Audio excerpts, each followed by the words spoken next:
So, it's 2013. Microsoft is fresh off the Xbox 360, a huge win. Gamers are pumped. The company's riding high, everything's looking good.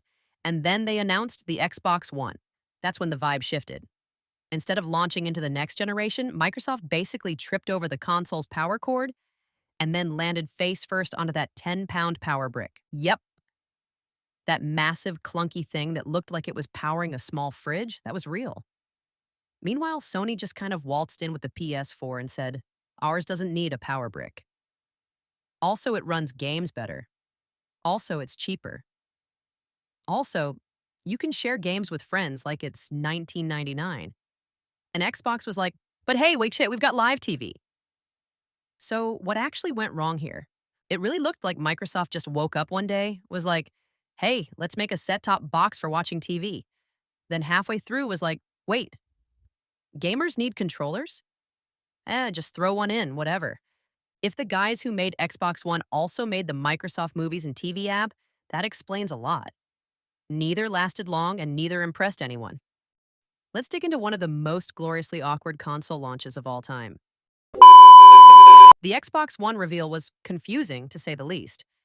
The presentation started, and you'd think they were launching a new satellite dish, not a gaming console. People came for graphics and gameplay. What they got was a full rundown on how to watch ESPN using voice commands. It honestly felt like they designed the whole thing for suburban dads who think HDMI is a brand of TV. Gamers were just sitting there like, did y'all forget this thing is supposed to play games? And just when we thought it couldn't get worse, Microsoft hit us with that sweet, sweet DRM policy. If you didn't connect the Xbox One to the internet every 24 hours, it straight up bricked itself. Like, no joke. It turned into a $500 paperweight.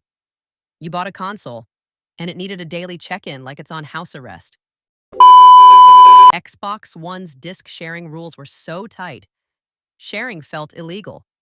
You had the game, but Microsoft controlled who could actually play it. Then Sony hit back with a 20-second ad showing the easy way. Just hand over the disc. Simple and savage. And Xbox? Yeah, it took a serious hit. Now let's talk price. Xbox One dropped at $499. PS4? Just $399. Why the extra $100? Because Microsoft forced Kinect on everyone. Voice commands, motion controls, stuff nobody asked for. Gamers were like, cool. Can I keep the console and ditch the spy camera? Microsoft, nope. It's a package deal. Meanwhile, Sony's like, here's your console.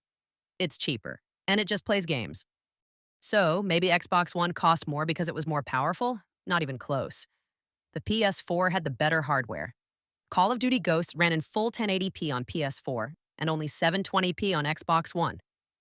Gamers felt ripped off. Rightfully so.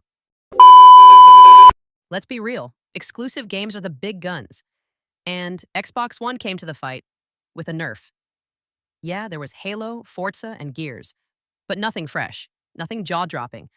Sony showed up with God of War, Spider-Man, Horizon, Bloodborne, and just dominated. PS4 games made headlines. Xbox games made polite golf claps.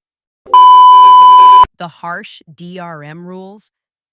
Microsoft dropped them before the Xbox One launch, thanks to gamers loudly making it known they weren't having it. But Kinect? It came bundled at launch, like an unwanted +1 crashing the party.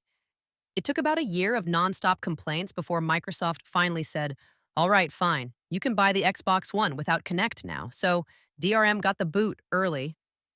But Kinect hung around longer than anyone wanted. Then, a few months later, Phil Spencer stepped up, the guy with the mop and the game plan. He shifted the focus back to what really matters. Games. They launched Game Pass, bought studios like Bethesda, and started building the future with Xbox Series X. But by then, PS4 was already sitting comfortably on the throne. Microsoft did learn a lesson and came back stronger. But the Xbox One will always be remembered as the console that fumbled the bag, then tripped over it, then accidentally burned the bag down. What do you think was Xbox's biggest mistake? Drop your thoughts in the comments, and hey, show some love by liking, subscribing, and hitting the bell for all the latest updates.